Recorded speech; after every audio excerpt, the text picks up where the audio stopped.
Hey guys, welcome to another cool class from Polygon Motion, and in this class I will show you 10 tools that you must know in Adobe Photoshop. If you're a beginner in Photoshop, or maybe you work with Photoshop for a long time and didn't aware of these new tools that have been added from time to time in Adobe Photoshop different versions, enroll in this class and become familiar with these 10 things and tools in Photoshop.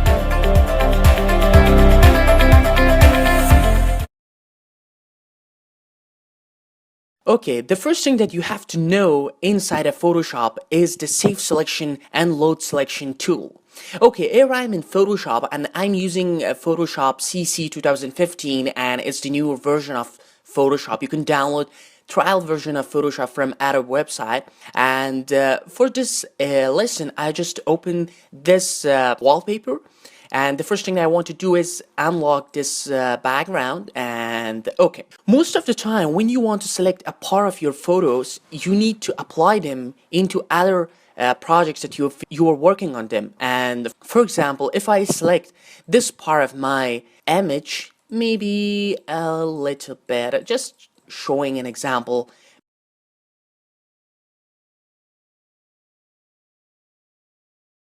maybe like this. Okay, you see that I have been selected this area of my image, and I want to save this selection for further usage. For example, if I open this image into next time in Photoshop and I want to load this selection that I've been made it in this project on that project also. How can I do that? Okay, once you select your image, just go to select and you see that there is a lot of parameters and options that you can work with them, and they are very powerful. They avoid time consuming while you're working on your project in Photoshop, and you're very good. You have to work with all of them. Okay, and here I have Save Selection and Load Selection. If I click on Save Selection, you see that this dialog is appear, and the first one is the document, which document you want to use that. For example, the selection, and also in here you have to select your channel or masking for different options. But I don't want to use any of them. Just select the documents to the current document and change the name of you. For example, name of the selection, mountain, and click OK. Once I click OK, if I Control D, press Control D, and you see that I've deselect all of my image area that I've been selected, I just simply select my image and go to Select. And in here I have Load Selection. If I click on Load Selection, you see that this dialog is appear like the Save Selection, but in here it shows my selection that I've been created in my document. For example, if I change this to the channel mountain, click OK, you see that that part of selection that I have saved is appear in here, and I can work with that and I can change everything that I want, and it's very good for avoid time consuming and for creating different kinds of result for your image in less time and short ways.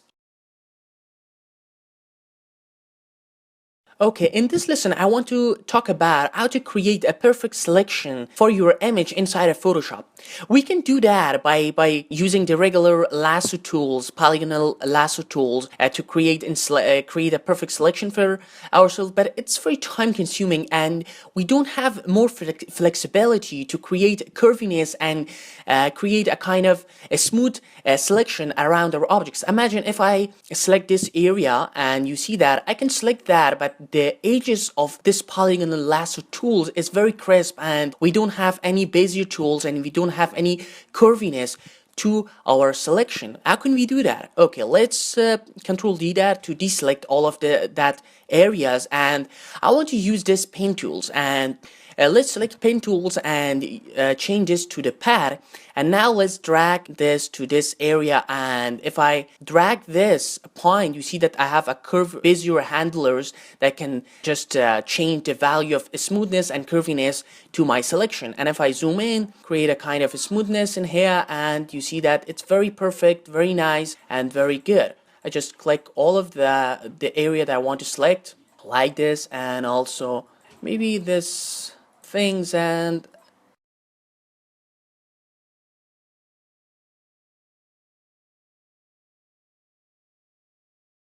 close your selection. Once you close that, Now you have your pad, and for changing this pad to the selection, right click in here and here click on make selection. Once you change this to the make selection, in here you have your featherness radius, how much fadeness edges you want. For example, if I change this to maybe 8, my selection edges are very smooth and very good. If I click OK, you see that I have my selection in here, and I can copy that, pasting that, or maybe I can save this selection, save for example test, and click OK. And if I deselect, Control D that, I can just go to select, load selection, and in here I choose test, click OK, and you see that I have my selection that I've created using these pen tools. Okay. Pen tools are very powerful tools for creating shapes inside of Photoshop, but you can use pen tool for creating a perfect selection for your image also in Photoshop. Okay, in this lesson, I want to talk about content-aware options, content-aware tools in Photoshop that have been added in newer version of Adobe Photoshop. I think it's a start from Adobe Photoshop CS6, and it's continued, and it's available in the newer version of Adobe Photoshop also. Okay, content-aware options are available in Edit. You see, it's available in content-aware scale also, and it's available in Fill, Fill content-aware. In this also. Okay, if I select that, it will be enabled on that area. What content aware does, the first options of content aware is the content aware scale. If I want to scale down these image, I can, for example, change this to the free transform, and you see that it's a kind of distortion, and my image is getting very bad looking, and it's not good. You see that it just pressed out, and I don't want this. I just want to scale this image without losing quality, without getting distortion on my image. Okay, I can use content aware scale. Okay, let me show you what content aware does actually. Okay, let's select our image and go to edit and click on content aware scale. Once you click, you see that this region is appear, and if I drag this to this area, you see that I can scale down my image without getting distortion, and you see it's a very complex algorithm from Adobe that have been added in Photoshop, and you see that if I change the scale, I cannot take any distortion to my image, and the image is very good, and I can, for example, change the size from here and use the crop, wait for processing down, and use crop in this area, and you see that I have a very perfect portrait image in here without losing quality, without getting distortion and any of those things. Okay, it's very cool, it's very good to using the content aware scale without getting distortion inside of Photoshop. The first one is removing an object in Photoshop. Maybe you're familiar how to remove objects and how to remove area, clone different kinds of places and image. For example, using this clone stamp, using the Heal tool, or maybe you can use the camera raw filters, or maybe other areas. For example, if I select the clone stamp and press Alt and click in here, you see that I can clone different parts of area in here in my image, and I can delete some part of image. It's good, it's very time consuming, it's work sometimes, but there is a very new tool inside of Photoshop that lets you remove any objects, anything that you have selected in your image in one click. Okay, let me show you. First, you have to select which part of your image you want to remove, for example, this area. And I have to mention that it's not working in all situation. In some situation, you can't use this content aware fill, and you have to use clone tool, you have to use different other tools, but in other situations, it will work perfectly. Okay, I have selected this part of my image, and if I go to edit in fill, I can use content aware, and in here, if it's not selected, go to this drop-down menu and select content aware. Once I select, click OK and wait a moment. You see that it's not working at all because our selection is not good, and I have mentioned that it's not working in most situations. If I use, for example, this area of my image and I go to edit, fill, and in here you see that I have my content aware. If it's not chosen, go to drop down menu and choose content aware and click OK.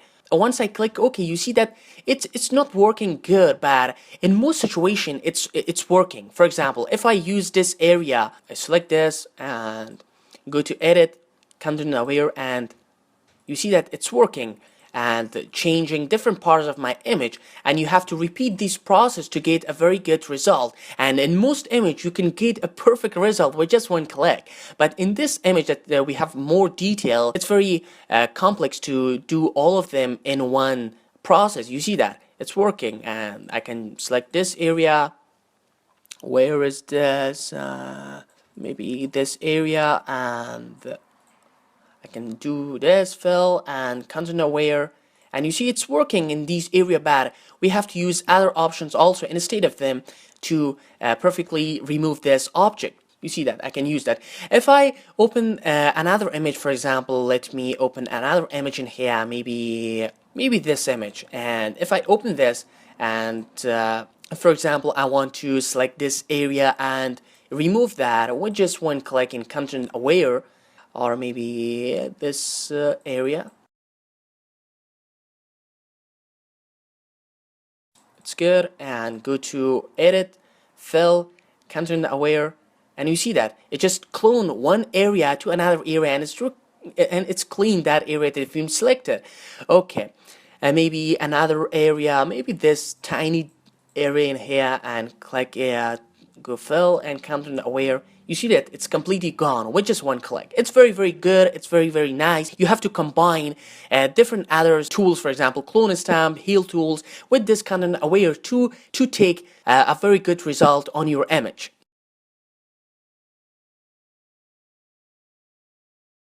Okay, in this lesson, I want to talk about the very cool things inside of Photoshop about smart objects. What are smart objects? What they are really do inside of Photoshop?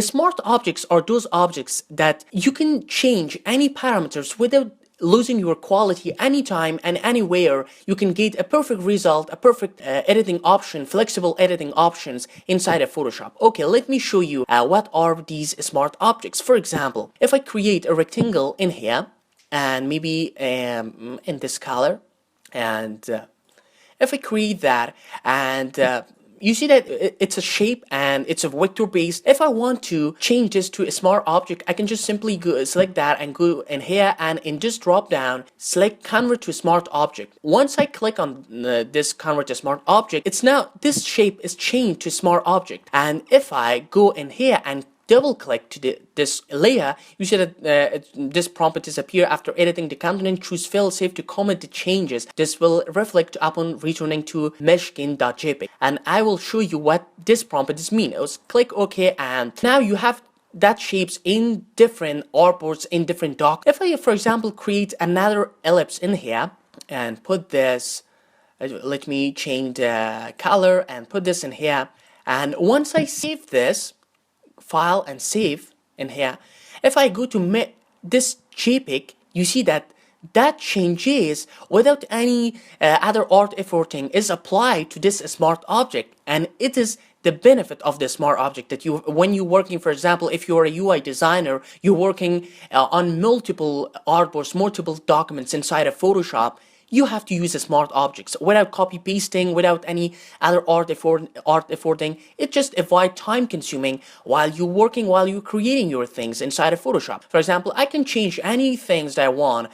For example, blending options, colors, maybe this color, and add different other details. Any changes that I'll make in here is applied on my main image. And okay, and for applying the changes to our main file, if I don't save this rectangle, if you see that it's not applied in this main file, and once I go to file and change and save, you see that it's applied on my main object.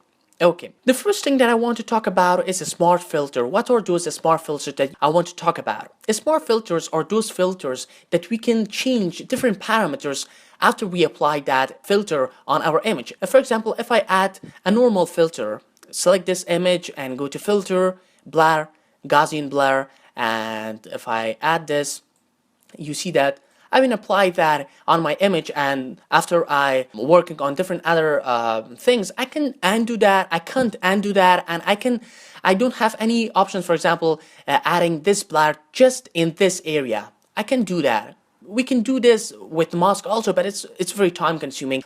We can use a smart filter instead of masking. Okay, let's Control Z that and select one area of your image. And the first, okay, at the first, let's select our image and convert this to a smart object. And once you convert this to smart objects, for example, I've selected this area and I want to add blur just in these areas. Go to filter, add Gaussian blur. Once you add this Gaussian blur, you see that it's applied on those areas also, and we can change any other things. If I go to smart filters, I can change the blending option of that. I can change different other parameters in here. Also, if I select that and press Ctrl I, you see that it just invert that selection other parts of my image. And if I press Ctrl I again, you see that it's just converting that to the standard form. And if I go to a smart filter and add other filters like maybe filter galleries, let's add an sketch in here. And once I add this, you see that it's appear, and I can change the blending options and it's applied to this layers. And I can change different parameters in here also to change this, and you see that it's now, if I change this to normal, you see it's converting to normal. I can use soft light and any other things you can do with smart filters. Okay, in this lesson, let's talk about adjustments. Okay, what are adjustments inside of Photoshop? Adjustments are those parameters, those options that are affected to the different areas and different parameters of your layers. For example, you can add adjustments to your exposure of your image to control different exposure value. If you're a photographer, you can add curves, you can add levels, sharpens, and these other adjustments. And there is 3 places that you can find these adjustments, and the place that you will find them are different. For example, the first place that you find the adjustments is clicking on the layers and go to image. In adjustment, there is a lot of adjustment, for example, brightness, levels, exposures, vibrance, and these other stuff. And you can add them from here also. And if you select, you can find them in here also with the icons, for example, brightness, levels, curves, and these other stuff. And the last one, the last place that you find these adjustments is this area. All those things are briefly placed in here, and you can find different areas. For example, if I change the vibrance of this image, once I click to vibrance, you can change the vibrance of that, and you can desaturate it, make more saturated image, and you can change the blending options, for example, overlay or maybe vivid light, to create a very nice look, different looks of shading and creating kind of compositing between 2 images. And if I delete that, I can add, for example, photo filter is a kind of adjustment that add photo filters, like photo filters of the real cameras. I can change the cooling filters, orange, different parameters. I can change the blending options. There's a lot of things going on in here, and the things that I like most is curve. I can use curve in here, and you see that there is difference between these adjustments in this layer and in this image list. The difference between these areas are the way that you're working. For example, if I click on layer and go to image and click in adjustment curve, if I change a curve, you see that it's applied my image, but if I click OK, it just disappear. I can't control, I can change the blending options, I can't do anything. It just appear, and I have this option to Control Z that. It's not flexible that while you're working. And if you use these adjustments from here and in this layer, you have these flexibility, you have these options to change different parameters along the time. For example, if I add exposure, I can change exposure like this, and I can change the blending options, vivid light, anytime that I want. Just click in here and change different parameters, change different things, and also create opacity down like this. And you can create mask also for them. For example, creating a mask shapes to add to a specific area. If I click area, and for example, if I select this area and press Ctrl I, you see that it just creating a mask in here, and I just see that result in this area, and I can use the eraser tool to create a kind of faintness in these areas, and you see that is very nice looking. This area of my footage is more vibrant, more saturated than these areas, and they're very cool. You can do this type of things for all of these adjustments that are available in layers, and I recommend to use adjustments from this area, from the layer parts, to create a kind of flexibility while you're working with your product. Okay, in this lesson, let's talk about clipping masks. If I want to create a clipping mask for this text inside of Photoshop, how can I do that? Most of the Photoshop users, when they are newly start in Photoshop, using Photoshop, they're not familiar how to create clipping mask, and they are searching all over the internet. There's a lot of tutorials, but they're not showing the exact same option and same tools inside of Photoshop. Okay, in this lesson, I want to show you how to create clipping mask of this image and add this image to this polygon text. Okay, here I have my text and also the layer. The first thing that I want to do is just put this layer to above of this text and right click.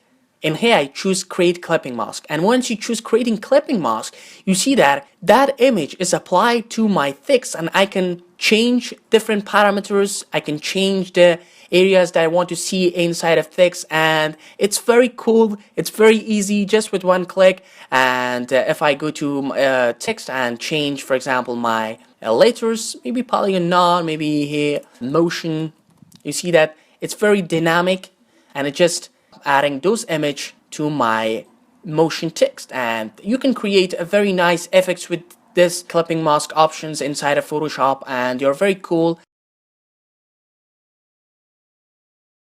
Okay, the next thing that you must know inside of Photoshop is how to convert text object to a shape and to pad. For example, if I want to make changes to this letters in here, for example, creating different types of typography, how can I change types of this layer to a shape layer, to a path, to being able to use these pin tool and these changing shapes tool to create a different looks for my type. Okay, the first thing is that you have to create a text layer. In here, you see that I have my text layer, and click in here and go to type. And here you see that I have two options: create work path and convert to shape. Okay, let's talk about convert to shape. If I click on convert to shape, you see that it's now changing the type of this layer to the shape layer. And if I go to this direct path selection, you see that all of this are converted to shape, and I can change different parts of my letters like this and creating a very organic shape from my text. And most of the beginners of Photoshop users didn't familiar with these tools, and they're very powerful for typography. They're very good to create different kinds of look that you are not able to achieve that kind of looks with the fonts that you have been applied on your text. The other things is let's control Alt Z this, all of them, and okay, let's delete that. Let's create another text, for example, poly, and delete this and scale it up. And the first option is go to type and convert to work pad. It just change that type to a pad like this, and you can right click to select this, and right click in here and change this to make selection, and select that part of your image and apply that. If I open a new image in here, and maybe this, and put this to this image, sorry, I have to deselect that, and once figure it out with them, put this in here and choose your text like this, and let's control D that. Choose your text and go to type, change this to create work type, and go to path direct selection and select all of them, right click, make selection, click OK. If I click on layer and create a mask, you see that it just created a mask around my path that I've created from my text, and it's very good. It's avoid time consuming. You can do it manually. You can select different parts of your text like this, and it's not good. I don't recommend this type of things, and you have to use these tools that have been added in the newer version of Photoshop to avoid time consuming and create powerful and create professional looks graphic. Okay, most of you guys knows that in newer version of Adobe Photoshop, above of CS6, Adobe is integrated a 3D engine system, 3D engine rendering inside of Photoshop. It means that you can create a very nice shape, 3D shape inside of Photoshop. And knowing how to create a 3D text, 3D shapes inside of Photoshop is very important to every Photoshop user. How can we create a 3D extrusion for this text? Okay, the first thing that you have to do is create a text like this and also go to 3D. You see that this 3D is appearing here, and go to 3D, and in here I don't want to talk about each parameters because they are very powerful. They need a specific course about 3D in Photoshop that maybe I will publish another class about 3D in Photoshop in the future. But for now, I just want to talk about how to create 3D text and 3D shape, a 3D extrusion for your shape and objects inside of Photoshop. Okay, once you select that, choose new 3D extrusion from selected layers, and once you choose that, wait a moment and just tell me you are about to create a 3D layer. Would you like to switch to the 3D workspace? Yes, I want to switch to 3D workspace. It just create a very nice looking 3D extrusion for my text, and it's completely 3D. I can navigate around. I can these are navigation tools. I can orbit tools, rotating, and dolly, zoom like this, and I can put around. They're very powerful like this.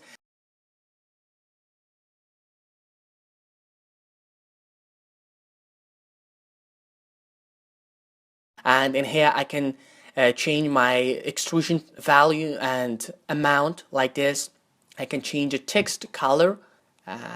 It just create a bold color, but in here you have to use different part of your text for adding colors and adding materials. For example, if I change the font of that like this, this font, I can add different materials to that, just to the font of my text, and maybe like this. And I can add, for example, material to back of my, maybe back of my edges of my text like this. And you see that it's very nice. You can add multiple reflection maps like Cinema 4D, like 3D Max rendering options, and there's a bunch of parameters. Once you do all the things, you can now switch between layers and 3D. Just click on the layers, and in here, if you want to rasterize this 3D, you can simply right click and choose that rasterize 3D to convert that to a actual layers. And you can also go to 3D and hit a render. That takes a lot of time, but it just complete all the lighting options. That in here we have our lighting setup. Once I click in here, I can change the lighting and shadows, and it just calculate all of those realistic options. For example, reflections, for example, shadows, and these kind of steps to create a very nice looking rendering options. For example, if I click in here, you see that it just takes a lot of time to create rendering, and I can escape that to stop rendering. I go to layers and click to rasterize 3D, and now you see that I have my 3D layers like any other layers inside of Photoshop. And you see that the result is not good because we don't wait for the final rendering. If you wait for final rendering, it takes about 10 minutes or 14 minutes for very high quality result. Okay, in this lesson, I want to talk about how to create custom patterns inside of Photoshop. Patterns are those style shapes that are repeated into a surface.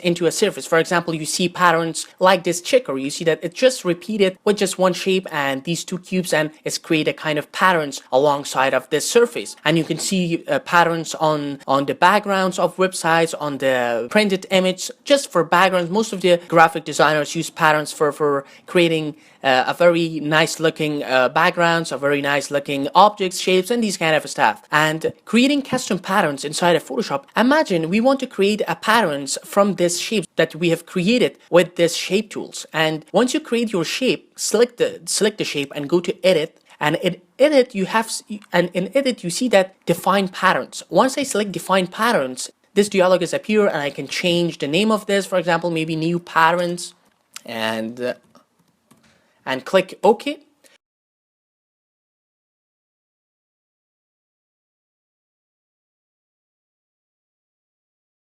Once you click OK, for example, if I create another rectangle for my background, maybe this is my actual background, and let's change maybe color of this to something like red one, or maybe black, dark. Okay, and let's duplicate that. In here I can choose in fill, I can choose patterns, and once I go to patterns, you see the custom patterns are available in here. And if I click in here, you see that pattern is available, and I can change the scale of that like this, and I can maybe apply different things. Sorry, I have to select that. I can change the blending option of them. I can use pin light. I can use different other stuff for my patterns inside of Photoshop, and it's very useful for creating custom patterns, and it's very useful to create a nice looking backgrounds in Photoshop. And the other things is the custom brush presets. For example, if I add custom shapes in here, maybe this shape, and change the color to white, and I want to use this shape for my brush, create duplicated version of this shapes with this brush. How can I do that? Select your shape, go to edit, and in edit define a brush presets. If I click in here, let me off this background, and let's scale it up and go to edit, define brush presets, and click OK. Once I click OK, if I go to this rectangle and go to brush, and in brush, if I go in here, you see that my brush preset is available in here. If I select on this and lower down, maybe, okay, maybe select shape. Okay, and let's this layer, and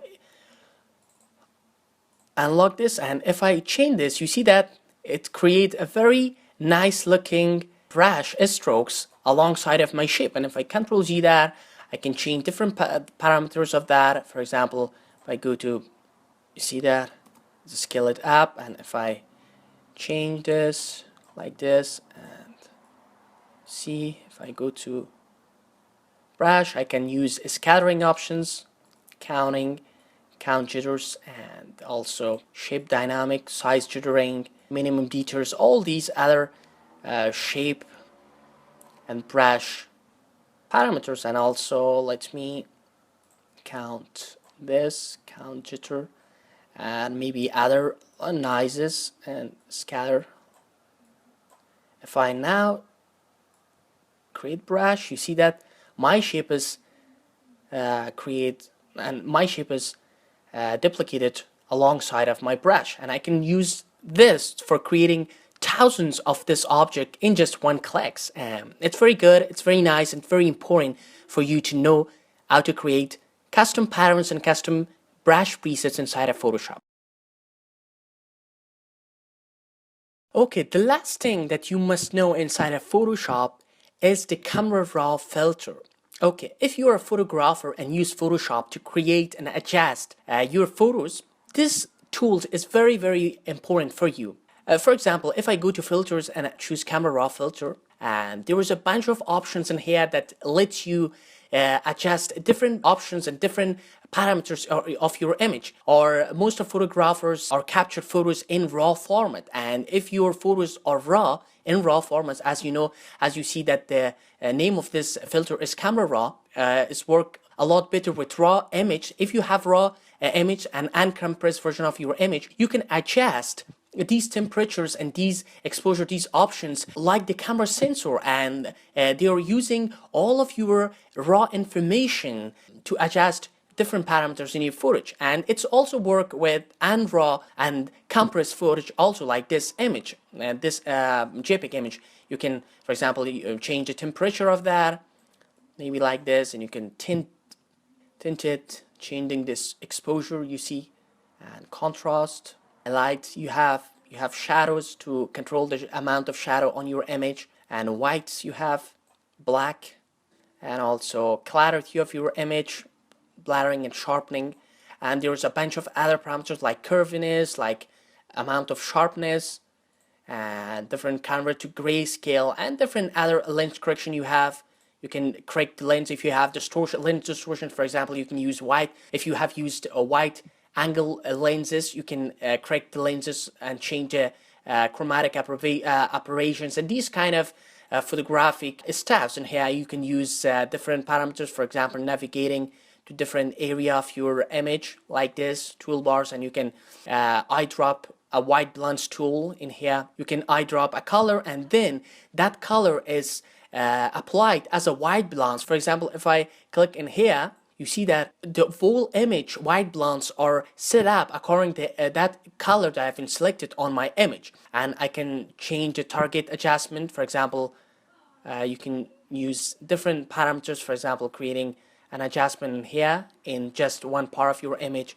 You can spot removal, you can remove one part of your image like clone tools. And here if I select, and it's good, it's not bad. And different other shapes, you can add graduated filters like this to add filter just in one area of your image. And it's very cool. There's a lot of things, there's a lot of options in Camera Raw filters that you have to know, and I just overview briefly to this Camera Raw filter. Okay, hope you enjoyed from this class, and the tools that I have shown you in this class are very briefly overview to them. I just overview them very briefly, and you can find other tutorials about specific tools that I have shown you in this class on other tutorials. And don't forget to put reviews and check out other Polygon Motion classes on Skillshare. My name is Ichi Shade from Polygon Motion, and see you guys next time.